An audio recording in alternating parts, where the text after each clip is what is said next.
सुरत रे अंगदान करी उदाहरण सृष्टि करिसेंती मृत ओडिया श्रमिक तांकर मृत्यु पर किडनी एवं फुसफुस दान करने को अनुमति देले परिवार लोके।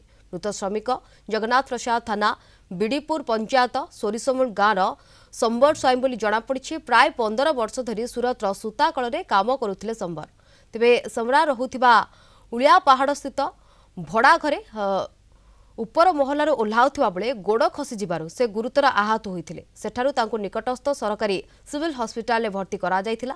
सेठारे तांकर ब्रेन डेथ हेबारु अंगदान करबाकू मेडिकल पक्षरु तांको संपर्कीय कहिथिले।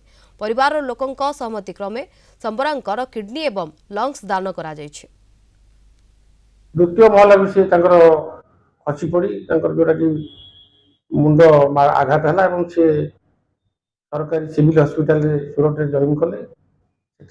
डाक्टर ब्रेन डेड घोषणा कले एवं ता पूर्व परिवार सहित कथा गोटे पुओ गोटे झील और तार स्त्री सोरिसमूल आम निज ग्राम रोच सहित जोगाजोग भाई रही परिवार सहमति और सहयोग अंगदान गोटे किडनी आ गोटे फुसफुस सी अंगदान कले जहाँकि सी तो गले गले आउ दुई जन को जीवदान दे पारे से सब सौभाग्यर कथा एवं